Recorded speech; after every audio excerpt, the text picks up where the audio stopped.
الله الرحمن الرحيم إن الحمد لله نحمده ونستعينه ونستغفره ونعوذ بالله من شرور أنفسنا ومن سيئات أعمالنا من يهده الله فلا مضل له ومن يضلل فلا هادي له وأشهد أن لا إله إلا الله وحده لا شريك له وأشهد أن محمدا عبده ورسوله أرسله بالحق بشيرا ونذيرا أما بعد فإن خير الحديث كتاب الله وخير الهدي هدي محمد صلى الله عليه وسلم وشر الأمور محدثاتها وكل محدثة بدعة وكل بدعة ضلالة وكل ضلالة في النار. أعوذ بالله السميع العليم من همزه ونفخه ونفسه. بسم الله الرحمن الرحيم. يا أيها الذين آمنوا اتقوا الله حق تقاته ولا تموتن إلا وأنتم مسلمون. يا أيها الناس اتقوا ربكم الذي خلقكم من نفس واحدة وخلق منها زوجها وبث منهما رجالا كثيرا ونساء واتقوا الله الذي تساءلون به والأرحام إن الله كان عليكم رقيبا. يا أيها الذين آمنوا اتقوا الله وقولوا قولا سديدا يصلح لكم أعمالكم ويغفر لكم ذنوبكم ومن يطع الله ورسوله فقد فاز فوزا عظيما. وقال الله تعالى في القرآن المجيد والفرقان الحميد إن الذين قالوا ربنا الله ثم استقاموا تتنزل عليهم الملائكة ألا تخافوا ولا تحزنوا وأبشروا بالجنة التي كنتم توعدون. بسم الله الرحمن الرحيم. قاف والقرآن المجيد بل عجبوا أن جاءهم منذر منهم فقال الكافرون هذا شيء عجيب أئذا متنا وكنا ترابا ذلك رجع بعيد قد علمنا ما تنقص الأرض منهم وعندنا كتاب حفيظ بل كذبوا بالحق لما جاءهم فهم في أمر مريج. محترم دینی بھائیوں اور عزیز ساتھیوں، دوستوں اور پردے میں بیٹھے خواتین اسلام، اللہ تعالیٰ کی حمد و ثنا کے بعد اربوں کروڑوں درود و سلام ہو میرے اور آپ کے پیارے نبی جناب محمد رسول اللہ صلی اللہ علیہ وسلم کی ذات گرامی پر. آج میں جو باتیں آپ کے سامنے بیان کرنے کے لیے کھڑا ہوں، پچھلے جمعہ کچھ باتیں ہم لوگ سنے تھے کہ اعمال ایسے کریں جن کو دیکھ کر فرشتے اتر آئے. فرشتوں پر ہمارا ایمان ہے کہ فرشتے اللہ کے معزز مخلوق ہیں. یہ وہی کام کرتے ہیں جو اللہ تعالیٰ ان کو حکم دیتا ہے. تو فرشتے کچھ ایسے خاص فرشتے ہوتے ہیں جو صرف سکینت نازل کرتے ہیں، دلوں کے اندر سکون اتارتے ہیں، دلوں کو مطمئن کرنے والے خاص فرشتے ہوتے ہیں. تو 3 اعمال پچھلے جمعہ ہم لوگ سنے تھے. وضو کر کے رات میں سونا ہے اور آیت کرسی پڑھ کے سونا ہے، اور اسی طرح اللہ کے ذکر کے مجالس کو قائم کرنا اور بنانا. اس کے بعد انشاءاللہ آج بھی 3 باتیں ہم سنیں گے. 3 کام ایسے ہوں جو جن کے انجام دینے سے، جن کے کرنے کی وجہ سے اللہ تعالیٰ سکون نازل کرتا ہے دلوں میں اور فرشتے وہاں نازل ہوتے ہیں. تو پہلا کام آج میں جو آپ کے سامنے رکھنے جا رہا ہوں وہ قرآن مجید کی تلاوت. قرآن مجید کا پڑھنا، اس کا سننا اور اس کو سمجھنا، اس کو پھیلانا، اس کو عام کرنا، یہ ہماری ذمہ داری ہے، ہم مسلمانوں کی ذمہ داری ہے. میرے بھائیوں، آج ہم اپنے آپ کو دیکھیں، کتنی دیر تک دوسروں کو دیکھتے رہتے ہیں، خود اپنے آپ کو دیکھیں. کتنے ہم سکون اور اطمینان میں ہیں، ہماری زندگی کتنی اچھی گزر رہی ہے، اس بارے میں غور و فکر کریں۔ علامہ اقبال نے تو کہہ دیا تھا کہ وہ معزز تھے زمانے میں مسلمان ہو کر، اور ہم خار ہوئے تاریخ قرآن ہو کر، یعنی قرآن کو چھوڑنے کی وجہ سے ذلت و خواری آج ہمارے سروں پہ آ کے بیٹھ گئی۔ تو میرے بھائیوں، قرآن مجید جو سکینت کا ذمہ دیا ہے، یہ قرآن جو معمولی کتاب نہیں ہے، یہ قرآن یہ اس کے اندر جو الفاظ ہیں یہ ایسے ویسے معمولی الفاظ نہیں ہیں، دوسرے کتابیں جیسی ہیں ویسے الفاظ نہیں ہیں۔ یہ قرآن سکینت کا بہترین ذریعہ ہے، ایک بہترین راستہ ہے پیسفل کا، اور ایک معجزہ ہے یہ کلام اللہ ہے، اللہ کا کلام، اللہ کی کتاب ہے یہ میرے بھائی۔ دیکھو اس کو پڑھنے سے آپ سنے بھی ہوں گے، دنیا میں کئی بڑے بڑے لوگ آئے آ کر قرآن کو مٹانا چاہا، قرآن کو ختم کرنا چاہا، قرآن میں تبدیلیاں لانا چاہی، تو کوئی نہیں لا سکا، کوئی آج تک کوئی مائی کا لال ایسا پیدا نہ ہوا اور نہ ہو سکے گا قیامت تک۔ یہ اللہ کی کتاب ہے، یہ اللہ کی ذمے میں ہے، اللہ اس کی حفاظت کر رہا۔ ایسی کتاب جو اللہ تعالیٰ نے اپنی حفاظت میں رکھا ہے، سبحان اللہ، میں اور آپ اس کو لمک کر لیں گے تو اللہ ہمارے کو کیوں ضائع کرے گا، اللہ ہمیں کیوں ذلت اور رسوائی دے گا۔ میرے بھائی واقعی کی شکل میں دیکھو، صحیح بخاری کی حدیث میں ایک صحابی کا واقعہ بیان کیا گیا، نقل کیا گیا، ان کا نام ہے اسید بن حضیر رضی اللہ تعالی عنہ۔ یہ خود کہتے ہیں کہ میں نے رات کو سورۃ البقرہ پڑھ رہا تھا، رات کو سورۃ البقرہ کی تلاوت میں کر رہا تھا، تو سائڈ میں گھوڑا بھڑکنے لگا، گھوڑا بڑبڑانے لگا، مجھے ڈر ہوا، بازو بچہ تھا میرا بیٹا یحییٰ ان کا نام ہے، چھوٹا معصوم بچہ، مجھے ڈر ہوا کہیں گھوڑا بچے کو دبوچ نہ دے، پیر اس کے اوپر نہ رکھ دے، بچے کو تکلیف ہوگی، صدمہ ہوگا، تو میں قرآن پڑھنا چھوڑ دیا، ذرا دیر کے لیے خاموش ہو گیا، تو گھوڑا بھی خاموش ہو گیا، پھر ذرا دیر کے بعد میں قرآن پھر پڑھنا شروع کیا، پھر گھوڑا بھڑکنے لگا، پھر مجھے ڈر ہوا بچے کا صدمے کا، میں چپ رہا، پھر گھوڑا بھی چپ رہا، پھر میں پڑھنے لگا، پھر گھوڑا بھڑکنے لگا، اس طرح بار بار ہوا، تو میں آگے بڑھ کر بچے کو لے لیا، اپنے قریب کر لیا، اور جب قریب کرنے کے وقت میں آسمان کی طرف دیکھتا ہوں تو مجھے کیا نظر آتا ہے کہ ایک چراغ نما روشنی، جس کے اندر بہت سے چراغ ہیں، قندیلیں جس کے اندر رکھی گئی ہیں، وہ چراغ، وہ قندیلیں کئی ہیں جو روشنی نما ہیں، جو میرے پاس آ گئی تھی، قریب آ چکی تھی، وہ اوپر جا رہی تھی۔ یہ سارا ماجرا میں رسول اللہ صلی اللہ علیہ وسلم کو سنایا صبح جانے کے بعد، اللہ کے نبی صلی اللہ علیہ وسلم سے سنانے کے بعد اللہ کے نبی صلی اللہ علیہ وسلم نے کہا، اسید کاش کہ تم قرآن پڑھتے، اور تم قرآن پڑھتے تو تمہارے لیے اور بہتر ہوتا۔ اللہ کے نبی صلی اللہ علیہ وسلم سے اسید رضی اللہ عنہ نے کہا، اللہ کے نبی مجھے ڈر ہونے لگا میرے بچے کو کہیں وہ دبوچ نہ دے، میرے بچے کو صدمہ نہ پہنچائے۔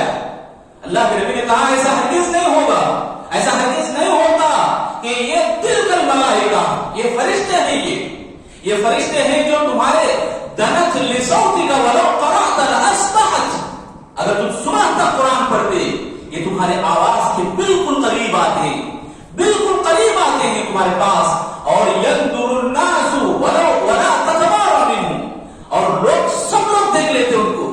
یہ کون ہے؟ یہ فرشتے ہیں، یہ قرآن مجید کی تلاوت کے اوپر اتر رہے ہیں۔ قرآن جہاں پڑھا جاتا ہے، اللہ اکبر، وہاں صرف آپ اور آپ کے سننے والے نہیں رہتے، فرشتے وہاں حاضر ہو جاتے ہیں، فرشتوں کی وہاں موجودگی ہوتی ہے۔ اللہ اکبر، کتنی بڑی بات ہے میرے بھائی، فرشتے وہاں آ جاتے ہیں۔ اللہ کے نبی نے یہ الفاظ کہا، اسید تم پڑھتے صبح تک، ينظر الناس، لوگ بھی دیکھ لیتے، ولا تتوارى منهم، اور وہ فرشتے چھپتے نہیں۔ ابھی ہم بیٹھے جمعہ کے دن خطبہ سن رہے ہیں، میرے بھائیوں ذرا غور کرو، توجہ دو میری طرف، خطبہ سن رہے ہیں، منبر پر میں کھڑا، خطیب خطبہ دے رہا، آپ لوگ سب سن رہے، فرشتوں کی موجودگی رسول اللہ صلی اللہ علیہ وسلم نے یہاں بتائی کہ فرشتے رجسٹر، جمعہ کا رجسٹر بند کر دیتے ہیں اور بیٹھ جاتے ہیں جمعہ کا خطبہ سننے کے لیے، فرشتے حاضر ہوتے ہیں۔ میں یہ اپنی طرف سے نہیں بلکہ امام نووی رحمۃ اللہ علیہ اس حدیث کی شرح میں کہتے ہیں کہ انہا سبب نزول السکینہ وحضور الملائکہ،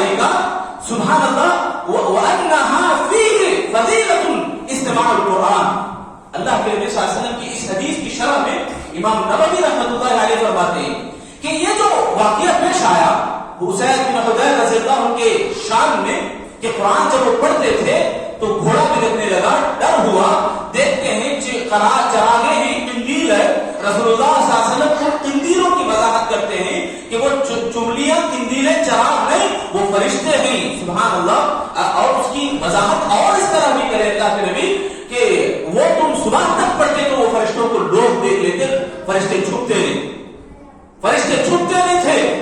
اتنی بڑی وضاحت اللہ کے نبی صلی اللہ علیہ وسلم نے کی، اس کی شرح کرتے ہوئے امام نبوی رحمۃ اللہ علیہ نے فرمایا کہ یہ سبب ہے قرآن مجید کے پڑھنے کی فضیلت میں، یہ سبب ہے کہ سکون دلوں میں نازل ہونے کا، یہ ایک سبب ہے حضور الملائکہ، حضور کہتے ہیں حاضر ہونا، آدمی موجود ہونا جس کو حاضر بولتے ہیں، تو حاضر جواب تو جس طرح موجود ہے آپ مسجد میں حاضر ہیں، اسی طرح فرشتے حاضر ہو جاتے ہیں قرآن مجید پڑھنے سے۔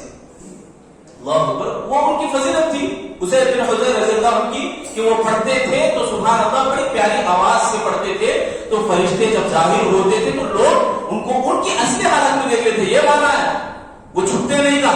ولا تتبارا منہم کا کیا مطلب ہے کہ فرشتے ان کو دیکھ لیتے تھے، فرشتوں کو لوگ دیکھ لیتے تھے، یہ مطلب ہے چھپتے نہیں تھے فرشتے، سبحان اللہ۔ میرے بھائیو قرآن مجید کو پڑھیے، گھروں کو قبرستان نہ بنائیے۔ قبرستانوں میں جو قرآن پڑھا جاتا ہے وہ بدعت ہے، وہ گناہ ہے۔ قرآن مجید کی تلاوت کرنا، قرآن مجید کا ورد کرنا، مردوں کے سامنے قرآن کو پڑھ کر بخش پانا، یہ گناہ ہے۔ گھروں میں پڑھو قرآن۔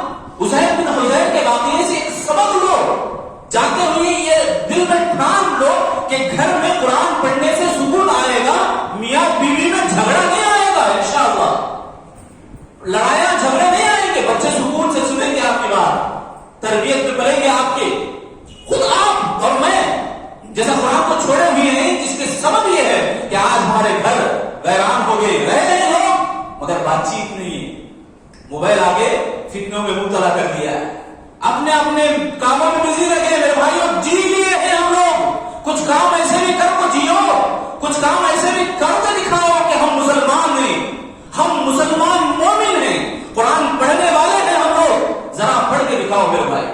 قرآن یہ مصحف، یہ قرآن، یہ کتاب اللہ ہمارے گھروں میں ہے تو کتاب خانوں میں اوپر رہتا ہے، اوپر رہتا ہے۔ کیا حالت بن گئی ہے ہمارے گھروں کی، اللہ میرے بھائی جائزہ لو، آپ اپنے آپ کا جائزہ لو۔ قرآن کبھی گھر میں کھول کے دیکھے، نکال کے اس کو اٹھا کے اس کے حروف کو ذرا غور کریں، اس کے حروف کے اوپر، قرآن کے الفاظ کے اوپر، میرے بھائیوں دیکھو تو صحیح، سبحان اللہ۔ میں اپنے استاد کی اگر بات کروں، شبیر صاحب الحمدللہ، حافظ شبیر عمری 40 سال تک قرآن پڑھا رہے تھے، یہ دانت ہے ان کے جو دانت ہیں ایک بھی ٹوٹا نہیں، سبحان اللہ۔ ان کی جو نگاہیں ہیں، سبحان اللہ، نگاہوں کی تیزگی، اینک نہیں لگاتے، چھوٹا موٹا اینک لگا لیے تھے مگر اتنا جو گوڑا سولی بولتے تھے، موٹا اینک جو چشمہ، ایسا اینک تو بالکل نہیں تھا۔ نگاہوں کی صفائی اور ساتھ میں دانتوں کی جو مضبوطی ہے، ان کی وجہ پوچھتے ہیں تو وہ خود بتاتے ہیں۔ اور ایک شیخ ہیں ہمارے استاد شیخ التفسیر عبدالکبیر رحمہ اللہ، ان کے تعلق سے وہ بھی بتاتے تھے میں قرآن پڑھنے کی وجہ سے میرے دانت ابھی تک مضبوط ہیں، میری نگاہ ابھی تک حاضر جواب دے رہی، اینک لگانے کی ضرورت نہیں پڑی۔ شیخ التفسیر عبدالکبیر رحمہ اللہ کو، شیخ حافظ شبیر عمری رحمہ اللہ کو، سبحان اللہ، یہ دنیا میں رہتے دنیا کے اندر ایک بہترین معجزہ ثابت کر کے گئے۔ یہ قرآن کے پڑھنے والے، یہ قرآن کا مطالعہ کرنے والے، قرآن کی تلاوت کرنے والے میرے بھائی، گھروں کے اندر پڑھ کے دیکھو ذرا، گھروں کے اندر قرآن کو اٹھاؤ، قبرستان نہ بناؤ۔ اللہ کے نبی صلی اللہ علیہ وسلم نے کہا تھا کہ اپنے گھروں کے اندر تلاوت کرو قرآن کی اور نمازیں پڑھو۔ یہ نمازیں پڑھنے اور قرآن کی تلاوت سے شیطان دور بھاگتا ہے، فرشتے وہاں نازل ہوتے ہیں۔ جب شیطان نہ ہوگا تو فرشتے نزول ہوں گے، اور اب جب فرشتے نازل نہیں ہوں گے گھروں میں، پاکیزگی نہیں آئے گی، تو آپ بھی بتائیں کون نازل ہوں گے، کون آئیں گے؟ شیاطین آئیں گے نا۔ ہر گھر کی یہی پریشانی آج، ہر گھر کا یہی مسئلہ آج بن گیا ہے۔ کوئی گناہ بیماری میں مبتلا تو سائے کا شکار، جنوں کا، شیطانوں کا، بھوت کا۔ اللہ اکبر، قرآن دیا ہے ہم لوگوں کو اللہ نے، یہ کتاب اللہ، قرآن جو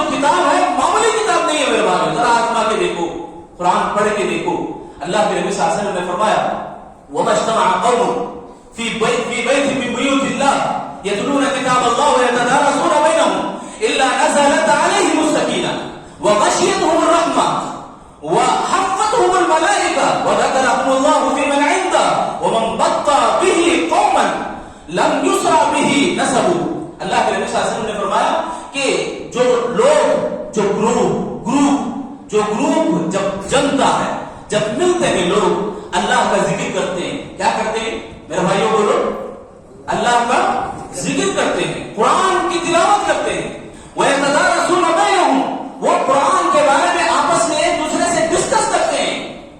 ایسے مجلسیں قائم کرو میرے بھائیوں، ایسے مجلسیں قائم نہ کرو جن کے ذریعے سے قرآن اور حدیث کی مخالفت پہ اترا ہو.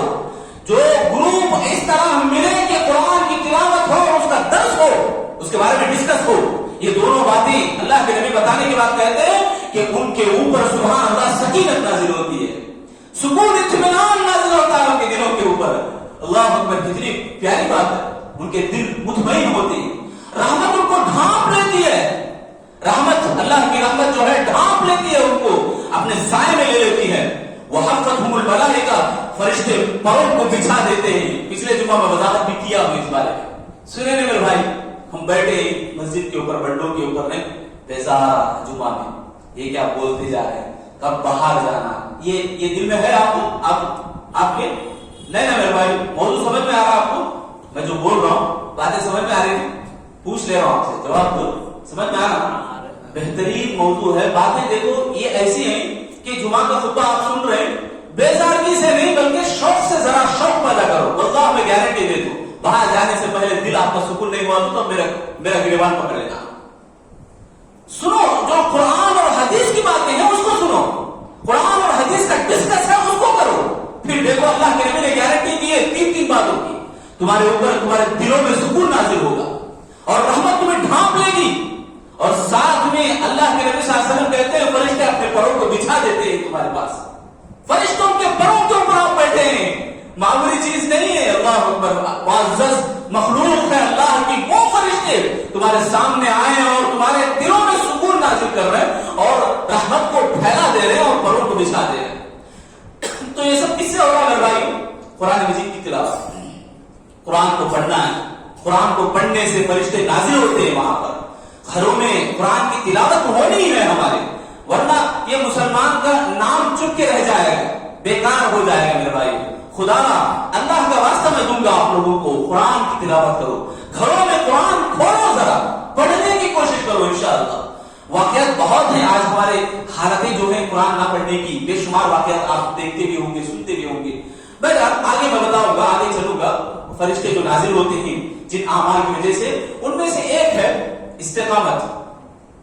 دوسری چیز میں بتا آج استقامت کے ساتھ جڑے رہنا. ابھی میں خطبہ مسنونہ کے بعد آیت پڑھا حامیم سجدہ کی. اللہ تعالیٰ فرماتے ہیں ان الذين قالوا ربنا الله ثم استقاموا تتنزل عليهم الملائکہ. اللہ تعالیٰ بول رہا ہے، اللہ تعالیٰ کی بات سے بڑے کس کی بات سچی ہو سکتی ہے؟ اللہ اکبر. اللہ تعالیٰ کہتے ہیں ان لوگوں کے بارے میں جو لوگ یہ بول رہے ہیں کہ اللہ میرا رب ہے اور اس کے اوپر جم جاتے ہیں. اللہ میرا رب ہے ایک ہی بات، اس کے اوپر جم جاتے ہیں. دوسرا عمل ایک زبان سے بول دیے، اقرار کر لیے دل کی تصدیق کے ساتھ، اور اس کے اوپر جم جانا، یہ ثبوت دکھانا ہے. آپ کا ثبوت دکھانا ہے. میرے پاس 100 روپے ہے، 100 روپے ہے بول کے آپ کتنی دیر تک بولیں گے جب تک دکھائیں گے نہیں ثبوت. یہ قلم ہے بھائی، قلم ثبوت ہے. یہ میں بتا رہا ہوں آپ کو، میرے پاس قلم ہے، یہ ثبوت نہیں ہے تو بیکار ہے. دکھاؤ ثبوت عمل کے ذریعے سے، استقامت کے ذریعے سے دکھاؤ. سبحان اللہ. اللہ تعالیٰ کی اس آیت میں ذرا غور کرو.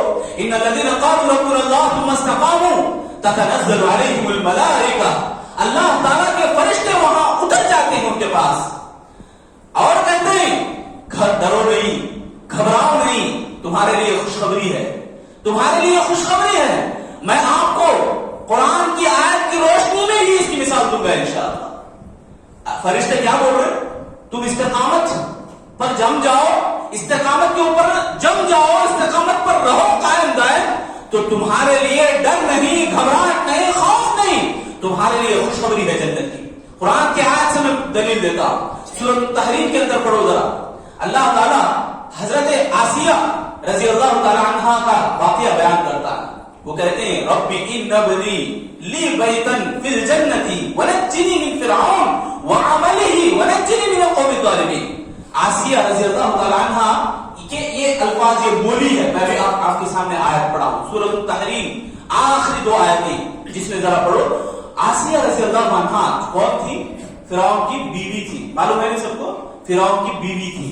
فرعون کیا کرتا تھا؟ ان کو میخیں ہاتھ میں دیتا تھا, بدن میں ٹوکتا تھا. میرے بھائی بدن میں ٹوکتا تھا, دیوار میں جیسا میخ مارتے نہیں بدن میں مارتا تھا. آسیہ رضی اللہ عنہا کے ہاتھوں کو پھیلا کے مارتا, پورا ہاتھ چھلنی ہو جاتا تھا, خون سے لہولہان ہو جاتی تھی آسیہ رضی اللہ عنہا. ذرا خواتین بھی غور کریں اس بات پر. استقامت کی جو مثال, واضح مثال, آسیہ رضی اللہ تعالی عنہا کو سولی پر رکھا تھا اور میخیں مارتا تھا. جانتے ہو آسیہ رضی اللہ عنہا کی جو کیفیت کیا تھی اس وقت؟ مسکراتی تھی آسیہ رضی اللہ عنہا. مسکراہٹ ان کے چہرے پر تھی, مسکان تھا ان کے چہرے پر. امام ابن کثیر رحمۃ اللہ علیہ اس واقعے کی اس آیت کی روشنی میں وہ تفسیر لکھتے ہیں کہ وہاں پر اللہ تعالیٰ نے اپنے فرشتوں کو بھیجا. اللہ تعالیٰ نے اپنے فرشتوں کو بھیج کر ان کے دل کے اندر سکینت نازل کیا تھا. سکون اور اطمینان کا یہ واضح مثال ہے کہ ان کے چہرے پر مسکان نظر آتا تھا. اور وہ دعا کرتے تھے اللہ میرے لیے تیرے پاس ایک گھر بنا دے, میرے لیے تیرے پاس ایک گھر بنا دے, فرعون سے نجات دے دے اور یہ ظالم قوم ہے اس سے بھی مجھے بچا لے. یہ الفاظ آسیہ رضی اللہ عنہا پڑھ رہی تھی اور مسکرا رہی تھی. اللہ اکبر. میرے بھائیو یہ ڈٹ جانے والی جو بات ہے, گناہ میں اگر ڈٹ گئی تو اس کے الفاظ کیسے معلوم؟ عصبیت, انانیت, حقارت, ذلت و خواری. گناہ میں اگر ڈٹ رہی تو اس کے الفاظ ہی حقارت والے. نیکی میں اگر ڈٹ رہے, نیکی میں اگر ضدی دکھا رہے, نیکیوں میں آگے بڑھ بڑھ کر چڑھ جا رہے ہیں تو اس میں کمال کا معنی رکھتا ہے. اللہ کے نبی صلی اللہ علیہ وسلم کے زندگی میں کیا کیا واقعات رونما نہیں ہوئی, کیسے کیسے واقعات کو دیکھنا نہ پڑا. حضرت بلال رضی اللہ عنہ کے گلے کے اندر رسی ڈال دی جاتی, پتھریلی زمین پر گھسیٹ کر لے جایا جاتا تھا. اللہ اکبر. بدن خون سے چھلنی ہو جاتا تھا, پورے کپڑے لہولہان ہو جاتے تھے, سینے پر پتھر رکھ کر پھوڑتے تھے. اور ایسے ایسے واقعات میں دیکھنے کو ملے کہ جن کو کوئلے پر لٹا دیتے تھے, پانی پسینے سے خون نے وہ انگار کی کوئلے نہیں بجھتے تھے, ان کے بدن سے نکلنے والا خون, ان کے بدن سے نکلنے والا خون جس کے ذریعے سے انگار بجھ جاتا تھا. اللہ اکبر. ایسے ایسے واقعات میں دیکھنے کو ملے کہ پوری جائیداد قربان کر کے سبحان اللہ آگے بڑھ گئے کلمہ لا الہ الا اللہ کو تھامنے کے لیے. اور الفاظ زبان پر تھے تو یہی تھے کہ اللہ احد, اللہ احد. یہ استقامت کی مثال تھی میرے بھائی. اور زمین میں چیرتے تھے, زمین میں گاڑ کر ان کے سروں کے اوپر سے چیرا جاتا تھا. استقامت کی واضح مثال, ایسے ایسے مثال. اور وہ گھبرا کر ڈر کر پیچھے نہیں ہٹ جاتے تھے, گھبرا کر ڈرتے پیچھے نہیں ہٹتے تھے میرے بھائی. آج ذرا گھبرا دیا گیا, آج ذرا ڈرا دیا گیا حکومت کی جانب سے, کسی کی جانب سے, ہمارے دلوں میں دہشت پیدا ہو جاتی ہے. پولیس کو دیکھتے ہی ہم چیک کر لیتے ہیں, لائسنس ہے نہیں میرے پاس. اتنا ڈر, اتنا گھبراہٹ ہمارے دلوں میں پیدا ہو گیا. یہ ایمان نہ ہونے کی مثال ہے میرے بھائی. وہ لوگ دشمن کو استقبال کرتے تھے, آگے بڑھ جاتے تھے, وہ سبحان اللہ آگے بڑھ جاتے تھے اور کہتے تھے سبحان اللہ. دلوں کی ایمان کی واضح مثال. ہم موت سے ڈرنے والے نہیں ہیں, موت سے ایسے ہی ہم گلے لگائیں گے جیسے تم دنیا کو گلے لگا رہے. اللہ اکبر. یہ مثالیں ہیں استقامت کی میرے بھائیو. استقامت کو سمجھنے کی ضرورت ہے, استقامت کو اپنانے کی ضرورت ہے. آج جو ہر طرف سے فتنے جو پکار رہے ہیں, ابھی ہر طرف سے جو گناہ ہمیں منڈلا رہے ہیں, ہمارے سروں کے اوپر آ رہے ہیں, ان گناہوں میں جینے کی ضرورت ہے. ایمان کی حالت میں جینا تو ہر کوئی جی رہا ہے, ایمان کی حالت میں جینے کی ضرورت ہے میرے بھائی.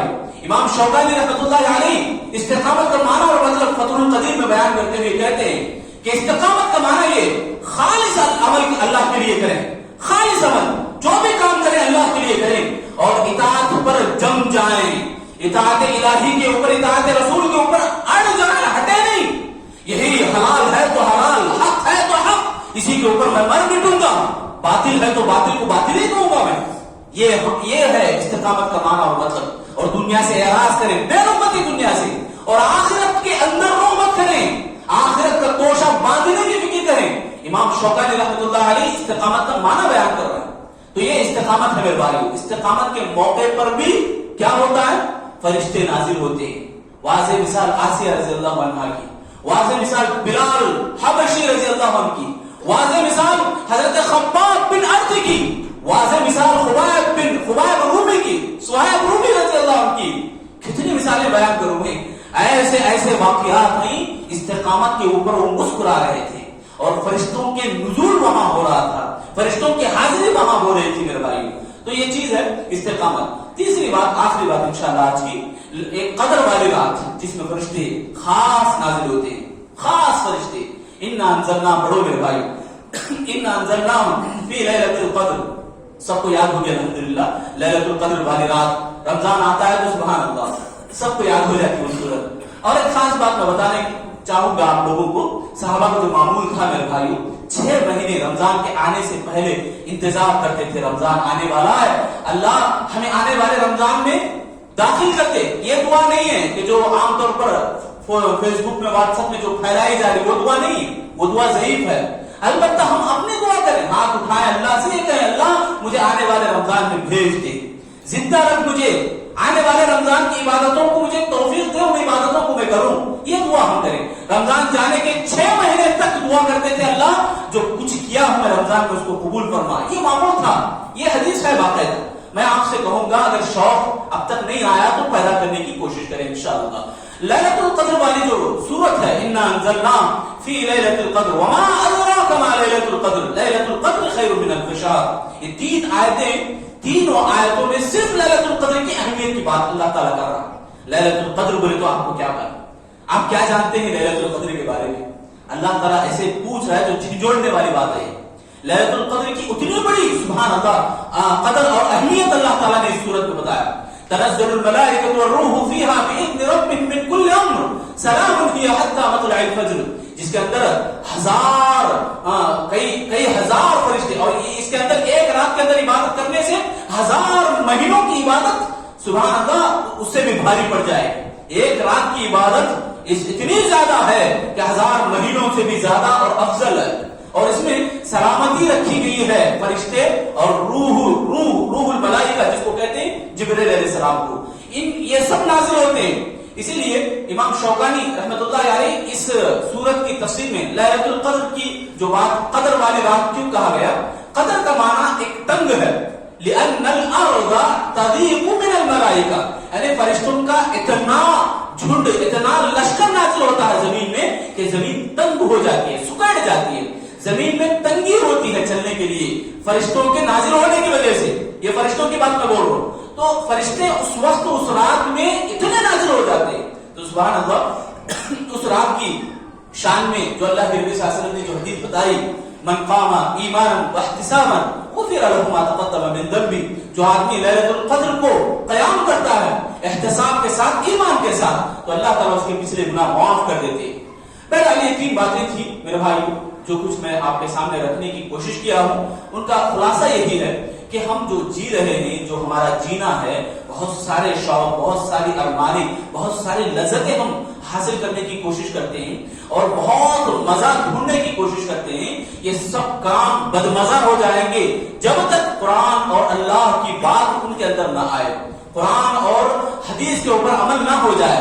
یعنی کچھ کام ہمیں ایسے بھی ڈھونڈنا چاہیے, کچھ کام ہمیں ایسے بھی کرنا چاہیے. دیکھو ابھی علم رکھتے ہوئے اگر آپ جمعہ میں بیٹھے ہیں کہ ہاں فرشتے بھی بیٹھے ہیں تو کتنا احترام ہوتا ہے نہیں؟ فرشتے بھی بیٹھے ہوئے تو اونگ آتی ہے, نیند آتی, فرشتے بھی بیٹھے ہیں آپ کے پاس, فرشتے موجود ہیں آپ کے پاس. علم رکھو ذرا, یہ بارے میں ذرا غور کرو. میرے بازو فرشتے بیٹھے, کتنی بڑی بات ہے. ٹیکا لے کے آرام سے سو جاتے. کیا فرشتے جہاں موجود ہیں ان کا احترام سبحان اللہ کے نبی صلی اللہ علیہ وسلم نے کیا. اللہ کے نبی صلی اللہ علیہ وسلم لہسن اور پیاز, کچا لہسن کھانا تو حلال ہے گھر میں پکا ہوا, اس طرح کچا بھی کھا سکتے ہیں آپ. مسجد کو آنے سے پہلے اللہ کے نبی منع کرے. کیوں؟ یہ احترام کی بات ہے, یہ احترام والی بات ہے نا. بیڑی پینے والا آدمی, دم مارنے والا, شراب پینے والا جب بازو بیٹھا ہے, منہ کھولتا ہے ہا کر کے, بازو مومن کو جیسی تکلیف ہوتی ہے, اللہ کے نبی نے منع کیا, غصہ ظاہر کیا اللہ کے نبی صلی اللہ علیہ وسلم نے. یہ صرف مومنوں کو تکلیف نہیں, یہ فرشتوں کی پہلی بات ہے، فرشتوں کو تکلیف والی بات ہے، یہ سب سے بڑی بات ہے یہ کہ فرشتے مساجد میں موجود ہوتے ہیں 24 آورز، جہاں فرشتوں کی موجودگی ہوتی ہے وہ مسجدیں ہیں میرے بھائی. اسی لیے مسجدوں سے دل لگانے کی حدیث بھی ہے، جو اللہ کے 7 سایوں میں سے ایک سایہ اس کا بھی ہوگا، وہ بندے کو بھی ملے گا کہ جو بندہ مسجد سے دل اٹکایا ہوا ہو، مسجد سے دل کو جوڑ دیا ہو. بہرحال میرے بھائی یہ کچھ باتیں میں آپ کے سامنے رکھنے کی کوشش کیا. فرشتے جن اعمال کی وجہ سے نازل ہوتے ہیں وہ 3 آپ کے سامنے میں بتایا. ان میں سے یہ کہ ہم قرآن کی تلاوت کریں، قرآن کو پڑھتے رہیں، اور دوسرا میں بتایا کہ استقامت کے اوپر جمے رہیں. تیسری بات میں بتایا رات جو لیلۃ القدر والی رات ہے، وہ رات جس کو مل گئی وہ سب سے بڑا خوش نصیب ہے. انشاءاللہ اللہ سے دعا کریں کہ اللہ تعالیٰ ہم سب کو لیلۃ القدر والی رات نصیب فرمائے. اللہ تعالیٰ ہماری زندگیوں میں آنے والے رمضان، ایسے 20 رمضان ہماری زندگیوں میں نصیب فرمائے. اللہ تعالیٰ ہم سب کے گناہوں کو معاف فرمائے. اللہ تعالیٰ ہمارے والدین کے اوپر رحم فرمائے. اللہ تعالیٰ ہمارے والدین کو صحت اور تندرستی عطا فرمائے. جن کے والدین دنیا میں نہیں، اللہ ان کی مغفرت عطا فرمائے. اللہ ایمان کے حالت میں جو بھی وفات پائے ہیں ان سب کی مغفرت عطا فرمائے. اللہ ہم سب کو موت کے بعد کی تیاری کرنے کی توفیق عطا فرمائے. ہم سب بھی قبر کے گڑھے میں جانا ہے، قبر کی تیاری کرنے کی اللہ ہم سب کو توفیق دے. اللہ ہم سب کو نیکیاں کثرت سے کرنے کی توفیق عطا فرما. اے اللہ ہم جس تیرے گھر میں بیٹھے دعائیں کر رہے ہیں، اللہ ہماری دعاؤں کو قبول فرما لے. اے اللہ ہم نیکیاں جو چھوٹی موٹی نیکیاں کرتے ہیں، اللہ ان تمام نیکیوں کو قبول فرما لے. اے اللہ ہمارے عورتوں کی صحیح تربیت کرنے کی توفیق دے، خود کی صحیح تربیت کرنے کی توفیق دے. قرآن مجید اور ایسے کام، ایسے اعمال بھی کرنے کی توفیق دے جن کے ذریعے سے فرشتے نازل ہوں. اللہ تیرے فرشتے تیرے حق میں، تیرے پاس، تیرے سامنے دعائیں کرے ہمارے حق میں. اللہ ان دعاؤں کو قبول فرما لے. اے اللہ ہم سب لوگوں کو دین پر ثابت قدمی کے ساتھ زندہ رکھ، اور جب ہمیں وفات دے تو ایمان کی حالت میں وفات دے. آمین یا رب العالمین. بارک اللہ لنا ولکم فی القرآن المجید ونفعنا وإیاکم انہ تعالی جواد کریم.